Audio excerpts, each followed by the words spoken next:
Ya, está bien. Hola, sí, ahora sí, ¿no?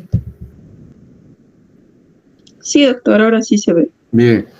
Bueno, tú, Alan, vas cambiando entonces. Ahora sí, ponle en pantalla completa, por favor. Bueno, mil perdones, pero parece que tengo problemas con la computadora. Algo anda mal. ¿Había imagen o audio? Bueno, vamos a hacer lo siguiente. Vamos a tratar de presentar esto en este corto tiempo. Decíamos que el síndrome coronario agudo, hoy por hoy, una de las patologías más importantes, cada vez más importantes aún en nuestro país, ¿no? Con un alto índice de mortalidad. El diagnóstico temprano de esta patología hace que pueda tener una evolución favorable, y cuando esta no se hace correctamente el diagnóstico, la evolución sí puede ser aún muy desfavorable, aún terminando en la muerte. La siguiente, por favor. Vamos a hacer una breve reseña de las arterias coronarias. Las coronarias, ustedes ya por demás los han visto, ¿no? La coronaria, las dos, la derecha y la izquierda. No puedo yo señalizar. ¿Ven se ve la flechita? Ya, la siguiente, por favor. Bien. Las coronarias derechas son los dos vasos. La coronaria izquierda y derecha son los vasos que irrigan principalmente todo el miocardio. Entonces tenemos la coronaria izquierda, que básicamente tiene la rama principal, la descendente anterior, con las diagonales, una marginal, la circunfleja. La coronaria derecha, la marginal, y que básicamente da la descendente posterior. Principalmente la coronaria izquierda irriga el ventrículo izquierdo y la derecha el ventrículo derecho o la cara inferior del ventrículo izquierdo. La siguiente, por favor. ¿Qué es un síndrome coronario? Ahí vamos a ir a nuestro tema, que es lo importante ahora. Bueno, en término, pues, que engloba varias afecciones que pueden obstruir, detener, ¿no?, o reducir considerablemente el flujo de la sangre, del miocardio. Son el resultado de una obstrucción de la arteria coronaria. Las consecuencias van desde una angina, que lo vamos a ver con detalle, un angor pectoris, hasta un infarto de miocardio, incluso la muerte súbita. La siguiente. Para la clasificación vamos a tomar en cuenta nosotros la clasificación en base a las alteraciones electrocardiográficas que pueden presentarse, ¿no? Posteriormente veremos rápidamente un electrocardiograma. De hecho, que ustedes ya conocen las imágenes, las ondas normales del electrocardiograma. Bueno, entre ellas hay el síndrome coronario agudo. Podemos dividir en base a esto a las alteraciones en el segmento ST, cuando hay supradesnivel y cuando hay infradesnivel, o cuando esta no cambia. Sin supradesnivel del segmento ST, puede presentarse en el angor inestable o en el infarto agudo de miocardio sin onda Q, que generalmente es el infarto subendocárdico. El angor inestable llamamos aquella angina que se presenta cuando es de reciente inicio. Cuando una angina inestable, que tiene unas características ya bien establecidas, cambia de curso, se hace más intensa, más duradera, llamamos angio inestable, por esa su actividad progresiva. Posterior a un infarto, después de haber pasado el evento del infarto agudo de miocardio, la presentación de nuevo angina también se considera angina inestable. Otra es la isquemia aguda persistente. Cuando hay cambios electrocardiográficos en forma persistente, también consideramos de esta forma. Bueno, ¿qué pasa con supradesnivel ST? Entonces, en el supradesnivel ST ya hablamos de un infarto de miocardio, pero este supradesnivel se acompaña de una onda Q. La onda Q se presenta normalmente en el electrocardiograma, pero esta, cuando se hace más profunda y más ancha, o directamente es predominante en ciertas derivaciones, hablamos de necrosis. Y finalmente, este síndrome coronario agudo puede llevar a la muerte súbita. Un buen porcentaje de pacientes en Estados Unidos, un 30%, aún con todos los recursos que tienen, no llegan al servicio de emergencia de los hospitales. La siguiente, por favor. El síndrome coronario crónico, aquel angor pectoris que no tiene cambios, una angina crónica estable, ¿no? Que puede estar dentro de esto, la angina vasoespástica que vamos a ver con detalle después, el angor por lesiones microvasculares, en los cuales no hay lesión importante ni en las ramas principales de la coronaria izquierda ni de la derecha, no se observa, se hace un estudio de coronariografía, se pintan las coronarias y se ven estas íntegras, pero entonces aquí consideramos una angina por trastornos obstructivos microvasculares. Y la miocardiopatía isquémica crónica, que es la que se mantiene en forma constante sin cambios. La siguiente. Habíamos hablado ya de cuando no hay supradesnivel del segmento ST, el angor inestable o el síndrome intermedio, es cuando hay una obstrucción que principalmente no es completa a veces, pero puede llevar a un infarto de miocardio. No se presenta onda Q. ¿Cómo hacemos el diagnóstico? Por las manifestaciones, los síntomas y el registro electrocardiográfico, en donde se ven alteraciones, se ve onda Q, ¿no? Pero a veces ni eso se ve. Si hacemos un estudio de laboratorio, la CPK, la troponina, y estas sí están elevadas.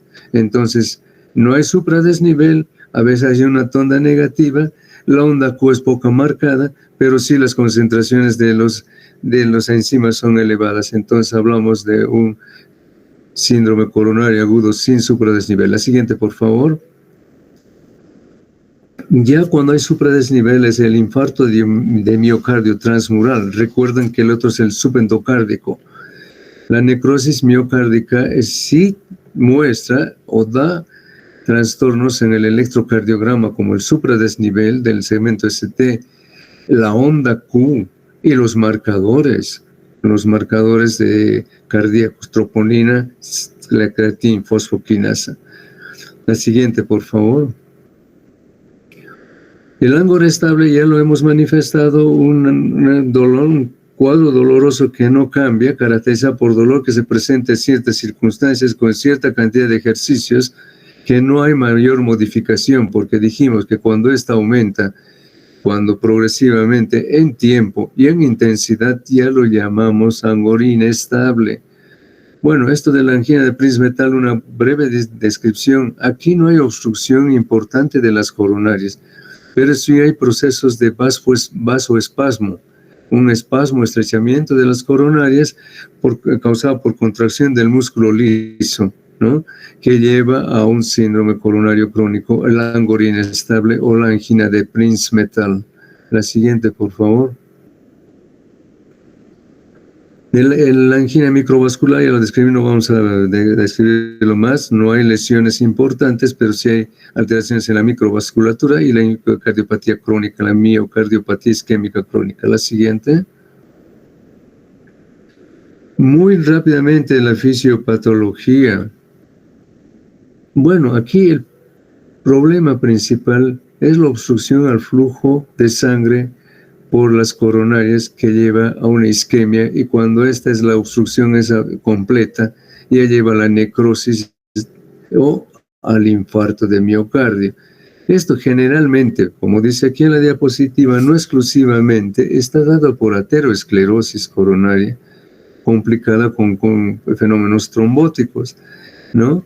Vamos a ver, entonces, aquí es necesario que la presencia de un ateroma previamente existente que desencadena los procesos de adhesión, activación, agregación plaquetaria y con activación de la cascada de la coagulación que lleva a la formación de un trombo y a la obstrucción completa del flujo coronario, llevando a la necrosis o el infarto de miocardio. La siguiente, por favor.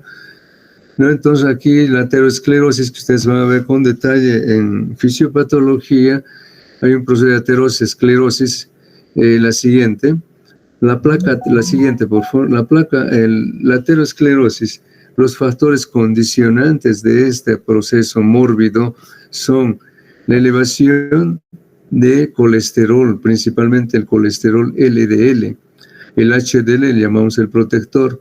Factores como el tabaquismo, la hipertensión, la diabetes mellitus alteran el control del tono vascular, la conservación de la superficie antitrombótica y la disminución de la adherencia para evitar la aglomeración. Las arterias, estas llevan a la contracción inapropiada, formación de coágulos, trombos intraluminares, y estas en interacción con las células hemáticas del endotelio llevan a cambios obstructivos que llevan a la acumulación de grasa de células del músculo liso, fibroblastos, lleva a la formación de la placa aterosclerótica, como vamos a ver en la próxima. La siguiente, por favor. Entonces, en la placa aterosclerótica hay dos tipos de placas. La fija estable y la inestable. La que más a nosotros por ahora nos interesa es la inestable, en la cual la capa fibrosa de esta placa aterosclerótica es delgada, es fina, ¿no? En cambio, el núcleo lipídico, que tiene un proceso antiinflamatorio, células antiinflamatorias, es abundante. Esto lleva a que puede haber una ruptura de la placa o una trombosis, ¿no? Esta ruptura de la placa lleva a trombosis hasta la isquemia y a la necrosis, como dijimos. La siguiente, por favor. Aquí está. La ruptura de la placa, exposición de la superficie trombogénica, activación plaquetaria, activación de los procesos de coagulación, la formación de trombos, cuando son oclusivos en su integridad o totales, llevan al infarto agudo de miocardio. Cuando no es oclusivo, puede llegar a la angorina estable o al infarto, como ya lo repetimos, subendocárdico o sin onda Q.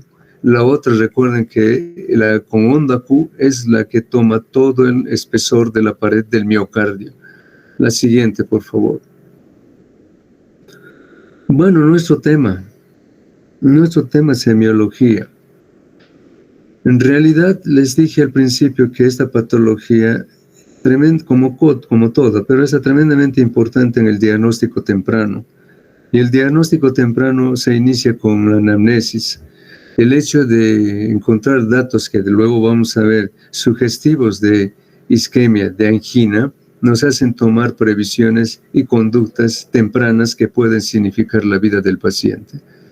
Entonces, en esta veremos las características del dolor. Y hablamos de los factores de riesgo hace rato, ¿no? Incluso con la recopilación de los antecedentes personales, heredofamiliares, hábitos alimentarios, etc. Y hábitos y costumbres, trabajo que realizan, ¿no? Actividad física, etc. Y la siguiente, por favor.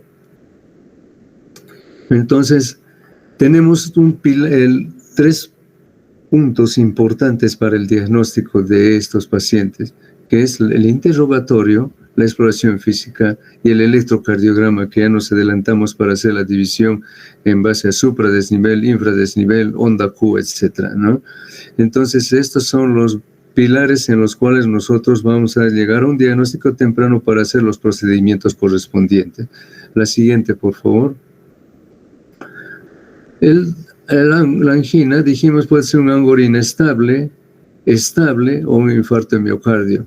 Las características, la duración del angor cuando inicia, se dice que menos de 10 minutos es una angina. Cuando esta ya pasa hasta 20 o más, llamamos inestable. Y cuando pasa de 30 minutos, llamamos un infarto de miocardio. Por aquel interrogatorio, como ya ustedes han visto, es ¿qué siente? ¿Cuáles son las características de la sensación dolorosa que tiene? ¿En qué lugar lo siente? ¿Dónde se irradia? ¿Cuándo empezó? ¿Con qué eventos empezó? ¿En qué circunstancia empezó? ¿Cuál es la evolución de este síntoma doloroso?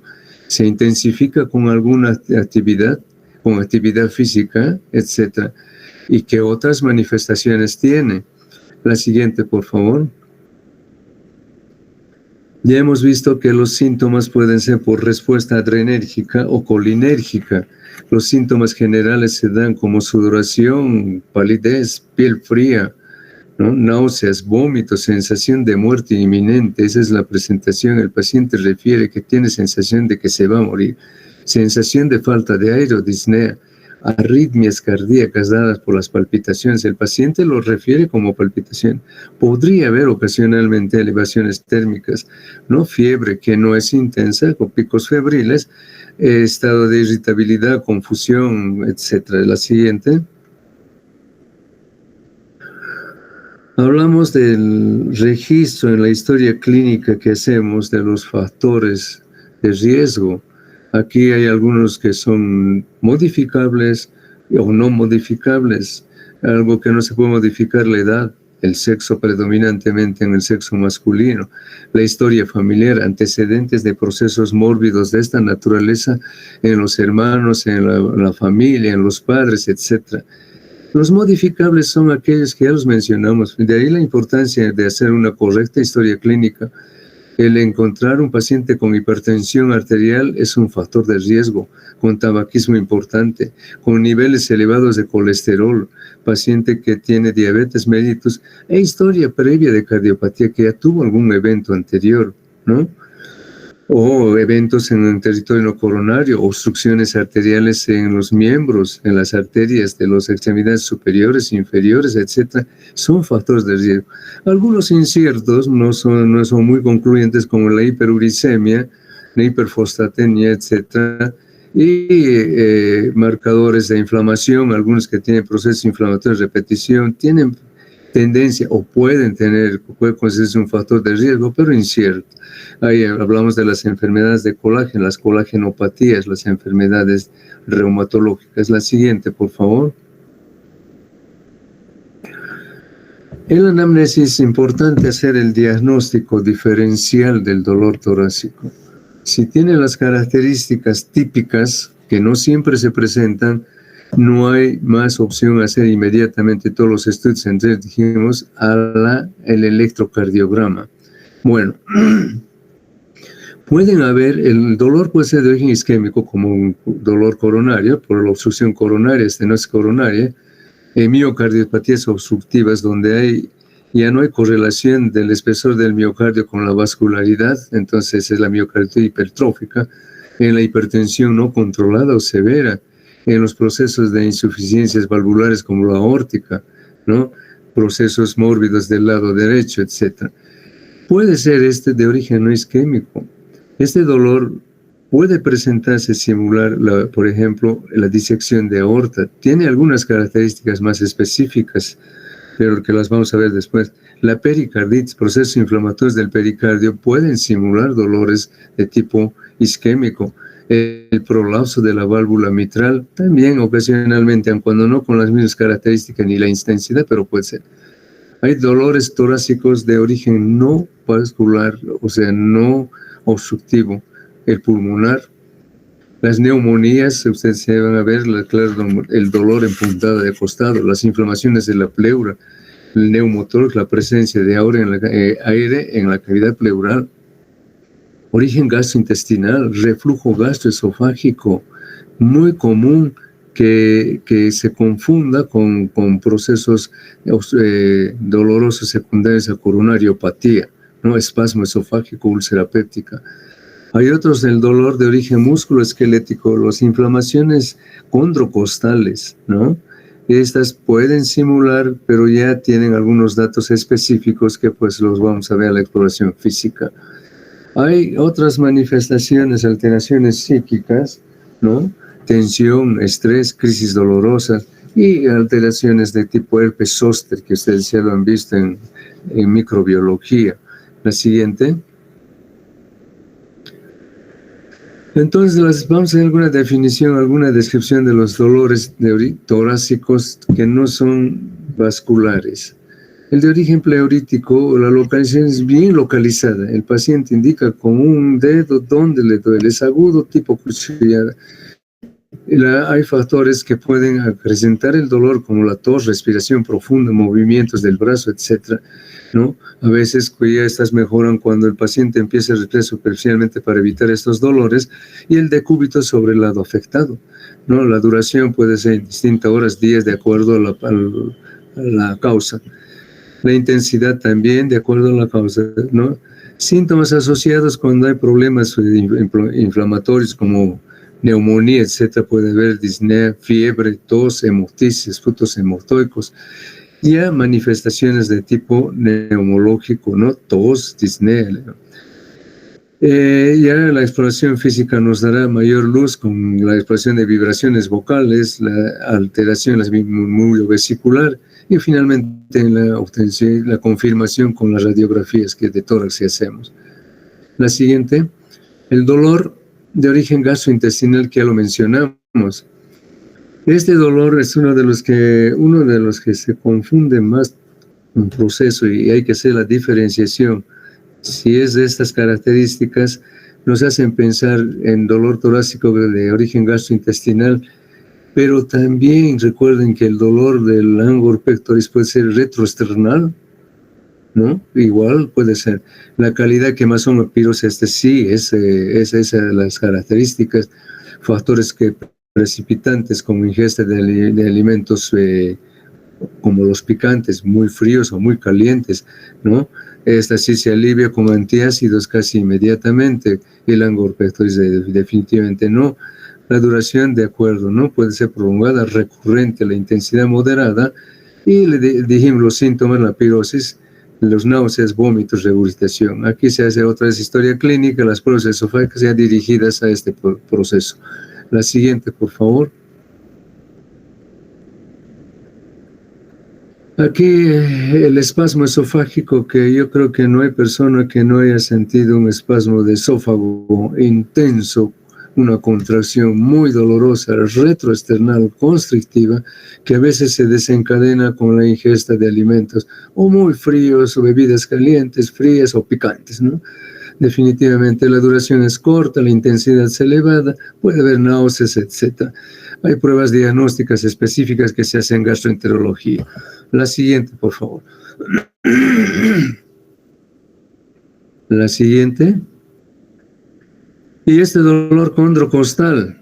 El dolor condrocostal por proceso inflamatorio.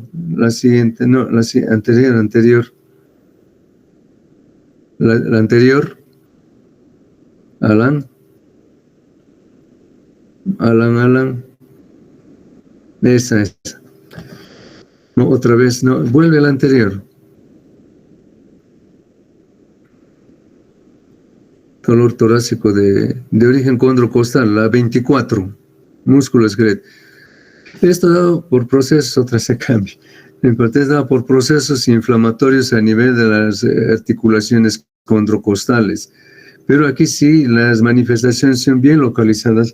Y en la exploración física claramente podemos observar datos de inflamación condrocostal, enrojecimiento, dolor bien localizado.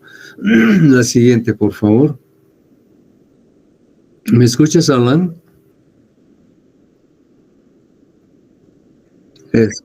Ya, ahora la músculo es que la siguiente. ¿Qué pasó, Alan?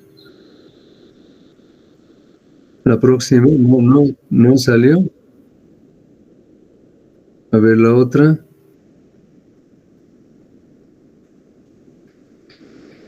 Una recapitulación, nos faltaba allí mencionar de origen neurológico, ¿no? A las neuritis o neuralgias, las neuritis intercostales por procesos, las neuritis secundarias al herpes zóster que puede producir, pero se caracterizan por un dolor neuropático, pero que después después se presentan lesiones cutáneas, ¿no? Las máculas, pápulas, vesículas, etcétera, que ella caracteriza un herpes zóster. Vamos a seguir la siguiente.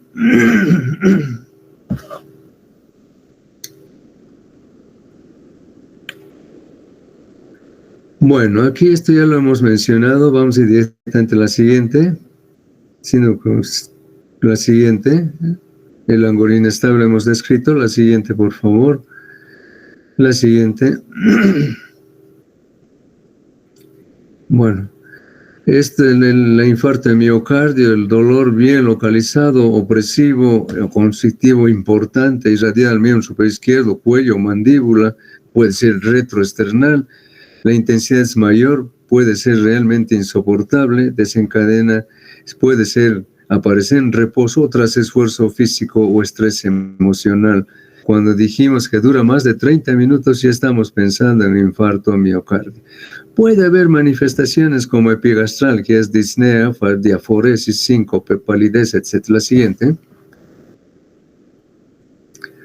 El crónico, cuando no hay cambios en esta manifestación dolorosa, es desencadenado. El estable, cuando es estable, no hay cambios en su duración, en el evento que le desencadena, la actividad física, etc., ¿no? La siguiente. Esta, la de Prince-Metal, que es por vasoconstricción, espasmo de un lugar localizado que obstruye el flujo coronario y lleva a la angina. La siguiente, por favor. Bueno, entonces la siguiente.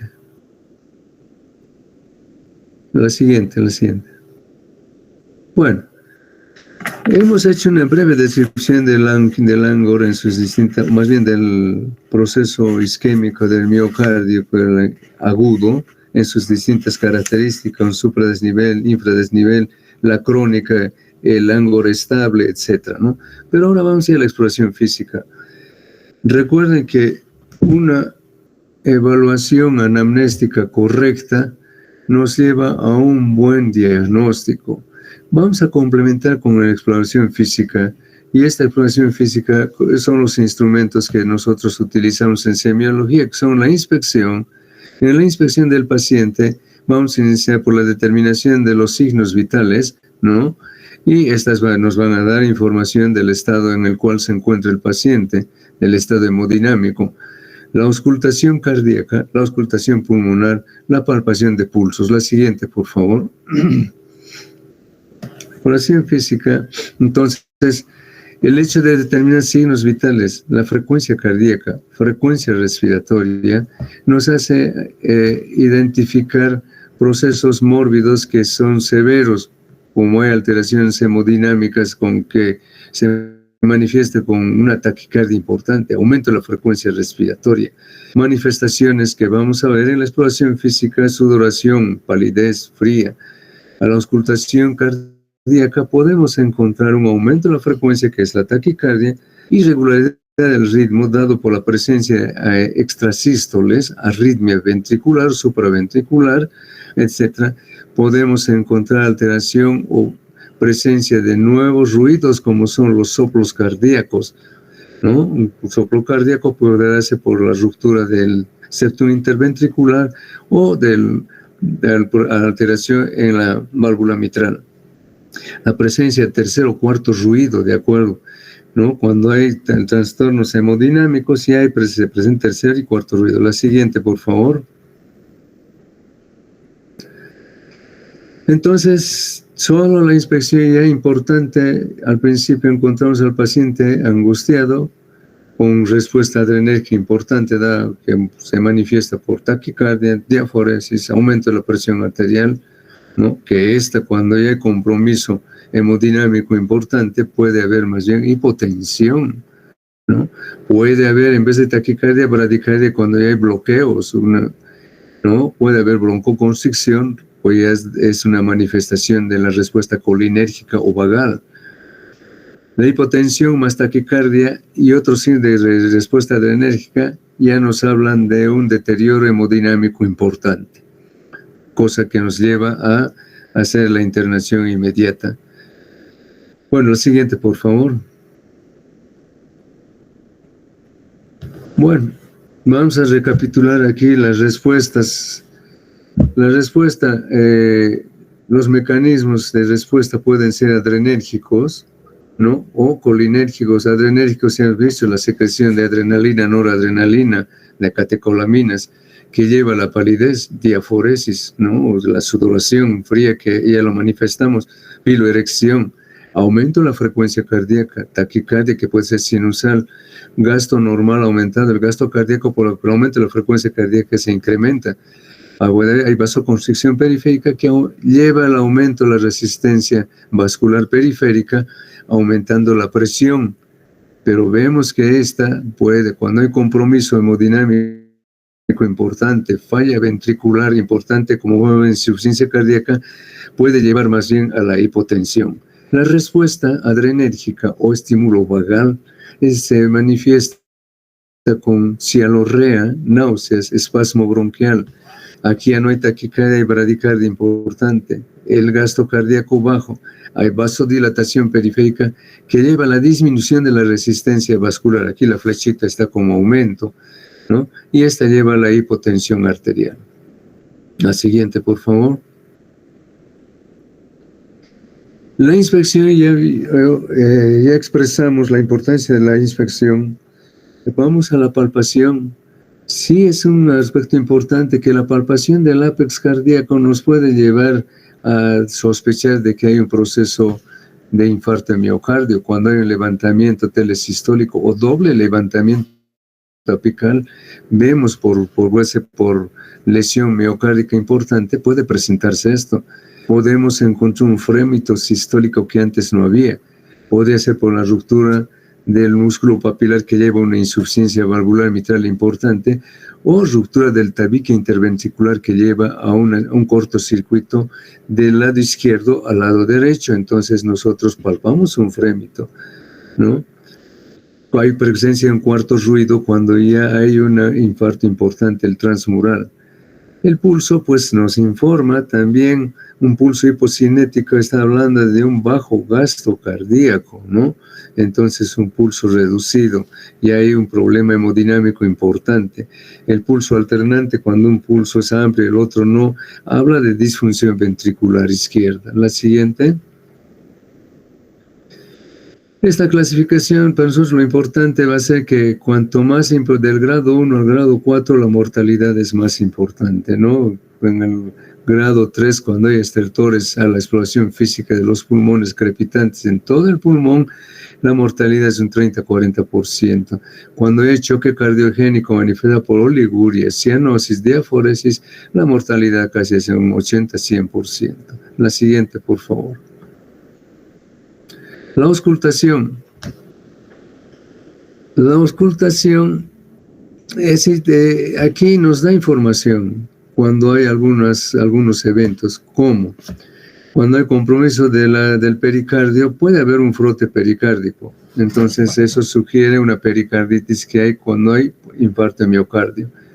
Dijimos la presencia de un soplo importante o que no había, puede hablarnos de una ruptura del septo interventricular o del músculo papilar, ya lo mencionamos.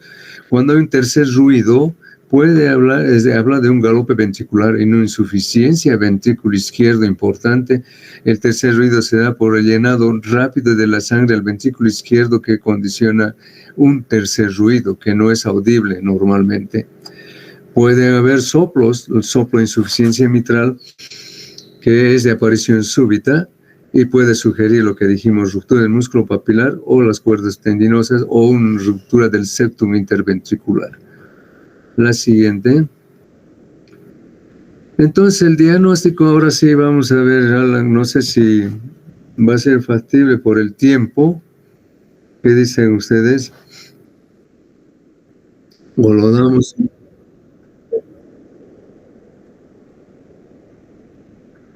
Pero mañana yo tengo otras actividades, ese es el problema. Entonces, Alan, ahorita ya todavía tienen tiempo o ya no hay tiempo y tienen otras actividades.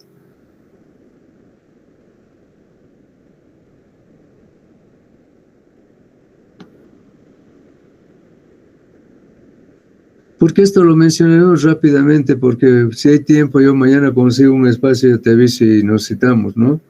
Bueno, los diagnósticos, vamos a hacer rápidamente una exposición, ojalá que pueda quedarse un buen porcentaje de personas. Entonces, los métodos fuera de la anamnesis, exploración física, la anamnesis con todo completo, desde los antecedentes hasta la enfermedad actual y una exploración física completa, pues nos lleva a tomar previsiones, a hacer inmediatamente el electrocardiograma, es lo primero que hacemos. La siguiente, por favor. Entonces, la siguiente, en el electrocardiograma se hace el diagnóstico temprano de lesiones de isquemia, ¿no? Isquemia oclusivas. Entonces podemos encontrar alteraciones del segmento ST, como dijimos, supradesnivel, que habla de necrosis, infradesnivel, lesión, supradesnivel, lesión subendocárdica, infradesnivel, lesión subendocárdica. Alteraciones en la onda T, que pueden ser cuando esta se invierte, se hace isquemia subepicárdica, cuando se hace protruyente, subendocárdica. Y la presencia de onda Q, que habla de necrosis. La siguiente, por favor. Entonces aquí es un electrocardiograma normal, onda PQRST, ¿no? Y con alteraciones. Un supradesnivel del segmento ST, un infradesnivel del segmento ST. La siguiente. Aquí está, segmento ST. Un claro supradesnivel que habla de lesión transmural, de necrosis transmural. Lesión subendocárdica a veces habla de necrosis nada más a nivel del subendocardio, no es completa como en esta, no es transmural. La siguiente. El electrocardiograma, entonces, síndrome coronario, lo primero que hacemos es la elevación del segmento ST, ¿no? Nos hace pensar, pero esta puede haber, también no puede estar elevado. Entonces, cuando hay elevación, más marcadores cardíacos de troponina, CPK, creatina, fosfoquinasa, hablamos de infarto de miocardio. Si esta no está elevado, angorina estable. Pero recuerden que puede haber elevación sin elevación. Pueden haber elevación de la troponina, la creatina fosfoquinasa sin elevación del ST, que nos habla del infarto subendocárdico. La siguiente, por favor. Entonces aquí, en los 10 primeros minutos, como dice la idea positiva, la realización del electrocardiograma nos da tremendo informe. Entonces, la angorina estable, el infradesnivel de segmento ST, inversión, cuando hablamos de lesión subendocárdica, y cuando hay supradesnivel, lesión subepicárdica. La infarto de miocardio sin onda Q, no hay onda Q aquí, pero sí hay un poco de infradesnivel y una onda T francamente negativa. La siguiente, por favor. Entonces, el infarto al inicio, el ascenso del segmento ST, por lo menos en 2 derivaciones contiguas, ¿no? Eso nos hace hablar de la localización de los infartos. Entonces, esta elevación en derivaciones contiguas nos hace sospechar un infarto agudo de miocardio. La onda, la T negativa, isquemia. La elevación del segmento T, ST. La elevación o la infradesnivel es lesión. Necrosis ya cuando hay onda Q, y esta sí hay, ¿no? Pero esta se hace más ancha y más profunda, entonces hablamos de necrosis. La siguiente. Hay una evolución del electrocardiograma durante el proceso de infarto agudo de miocardio, el normal con estas características, cuando hay elevación el agudo, elevación del segmento ST, en la aparición después posterior a la onda Q, evolución al segundo, tercer día, inversión de la onda T, la P se hace más profunda, la Q, y la R se hace menos prominente, o sea, menos. Y después, posteriormente, se normaliza el ST, pero la onda T permanece invertida, negativa. Posteriormente, esta onda T puede positivizarse en semanas, pero lo que no desaparece es esta onda Q. Persiste, y eso es lo que nos habla de infartos antiguos, de acuerdo en las caras en las cuales se presenta. La siguiente.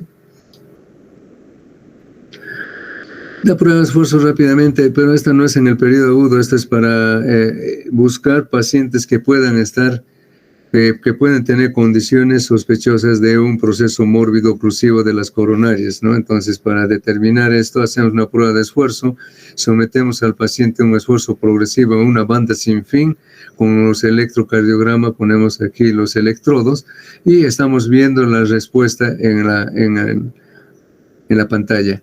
Entonces el paciente va incrementando en la inclinación de la banda y en la velocidad de la banda. Entonces progresivamente aumenta el esfuerzo y vemos si hay cambios en el electrocardiograma donde nos pueden hablar de isquemia, ¿ya? O se presentan manifestaciones tipo dolor precordial o arritmias o cambios en el segmento ST. Si hay uno de estos signos, entonces nosotros estamos pensando que hay un proceso oclusivo miocárdico y hay que hacer otros procedimientos. La siguiente. Entonces, la radiografía de tórax en el infarto de miocárdico nos da poca información, a no ser que haya un compromiso importante. La siguiente, un compromiso importante. Esta es una radiografía de tórax normal con índice cardiotorácico normal. Estas son las características de la ventrículo izquierdo, aurícula derecha, etc. Cuando hay una ruptura o una insuficiencia cardíaca severa por compromiso importante hemodinámico secundario a la isquemia de miocardio, entonces pueden haber alteraciones de redistribución de flujo, como ven esta imagen en los pulmones, ¿no? Estas características.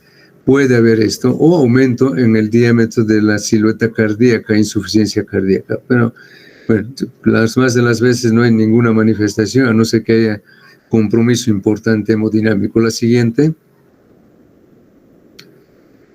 Los radioisótopos también, más que para hacer diagnóstico agudo, para hacer diagnóstico inicial, ¿no? Con tecnesio 99 se ve la irrigación, la vascularidad, se puede evaluar, se puede hacer el cálculo de función ventricular, los volúmenes sistólico, diastólico, fracción de eyección.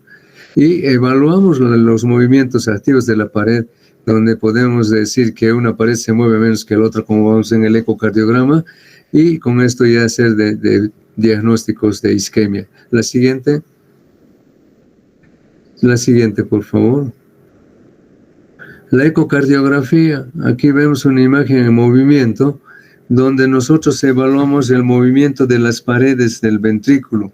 Estas deben ser homogéneas, no debe haber alteración en el movimiento de las dos.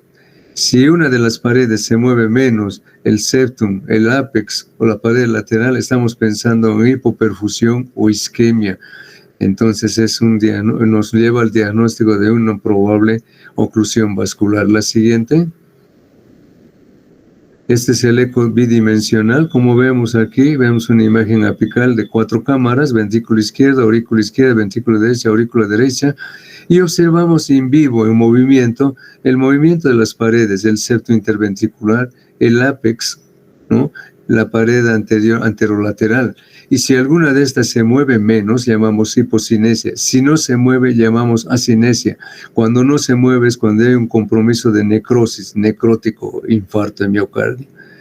O puede haber un movimiento anómalo, una protrusión, cuando ya hay lesión importante y en vez de contraerse, protruye. Vamos a la siguiente. Entonces aquí está la ecocardio. La siguiente, por favor, es el modo M. No vamos a entrar en detalle. En el eco, además, evaluamos los flujos arteriales de la aorta, mitral, etcétera. Nos dan también informes sobre la función cardíaca. La siguiente.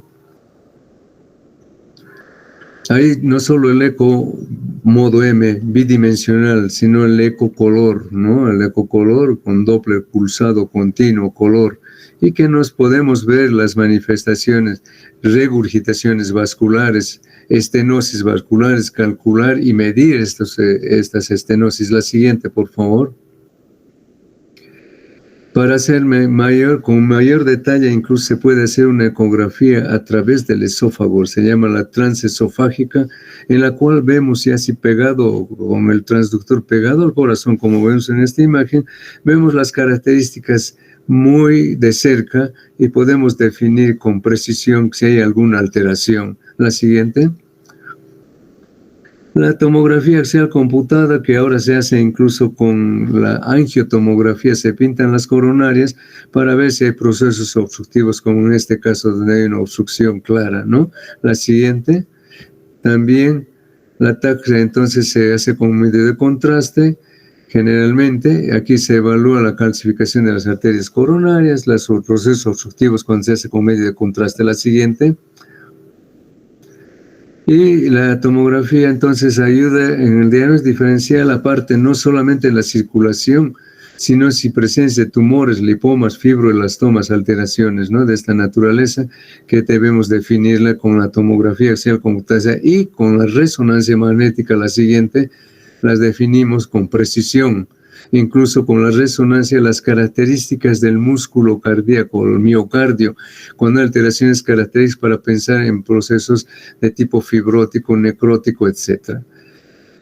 Ya ven, mil disculpas nuevamente por el retraso y hubo problemas en la la presentación de diapositivas. Y yo sé que ha sido muy rápido, espero que la próxima, pues definitivamente, bueno, hablemos rápidamente de la angiografía coronaria. La angiografía coronaria, el procedimiento que hacemos después de la tomografía, de la resonancia, en realidad no es así, no después, sino los estudios de tomografía y resonancia podemos hacerlo, pero esta sí es importantísima, porque aquí sí hacemos la opacificación, pintamos las coronarias y vemos con precisión si hay obstrucción o no. Como en esta imagen acá, la descendente anterior o la circunfleja está obstruido en un buen porcentaje. Entonces, ¿para qué hacemos este estudio? La siguiente, por favor. ¿No? Entonces, útil para ver la severidad de las estenosis, calcificaciones, trombos, ¿no? Localización de esta, si es en la coronaria izquierda, en la derecha, una lesión en la descendente anterior, que es una de las coronarias más importantes porque irriga el ventrículo izquierdo casi en su integridad. Entonces, el realizar procedimientos de terapéuticas son importantísimos, significan la vida del paciente, ¿no? Entonces, la angiografía coronaria, nos vemos estas lesiones, podemos hacer ese estrechamiento, podemos realizar revascularización con colocación de endoprótesis, con un balón, la próxima, por favor. ¿No? Con un balón nosotros abrimos la obstrucción, se coloca una prótesis, se produce una malla milimétrica en la cual se mantiene abierta la luz de la coronaria, ¿no? Por último, después de esos procedimientos que son los más importantes, la coronariografía lleva a la realización de procedimientos o la indicación de actos quirúrgicos, es decir, cuando la revascularización por procesos por cateterismo no se puede realizar, se indica una revascularización coronaria por cirugía, los famosos bypass, ¿no? La derivación, los puentes coronarios, que se hace con venas o se hace con las mismas arterias. Verán eso en detalle en cardiología. Los marcadores biológicos, últimamente lo vamos a mencionar, la elevación de la creatinfosfoquinasa, la elevación temprana de la mioglobina, la troponina, la creatinfosfoquinasa, que nos hacen de hacer diagnóstico cuando no haya cambios electrocardiográficos importantes, pero ya esta nos habla de lesión, necrosis del miocardio. Bien, muchachos, muchas gracias. El tratamiento no vamos a hablar, básicamente el tratamiento pues es la administración de fármacos antiisquémicos vasodilatadores coronarios, tratar de resolver la trombosis con antitrombóticos, ¿no? El tratamiento antitrombótico terapéutico y a largo plazo quizás los antiagregantes plaquetarios, en la modificación del ritmo de vida, dejar el tabaquismo, bajar de peso, ejercicios diariamente, control de la presión, pacientes diabéticos, un estricto control, etcétera, nos llevan a evitar posteriormente a procesos oclusivos como el infarto de miocardio, que puede significar la vida del paciente. La siguiente. Bueno, ahora sí, yo creo que fue una cosa muy rápida, es un tema profundo. Mil disculpas nuevamente por esto. La próxima, yo creo, en insuficiencia cardíaca nos vamos a reunir más temprano y vamos a tratar de evitar estos problemas. Bien, les agradezco mucho su presencia y que tengan muy buenos días. Alan, gracias por la colaboración. Ya estaremos hablando. Gracias. Hasta luego, pues. Gracias, doctor. Gracias, hasta luego.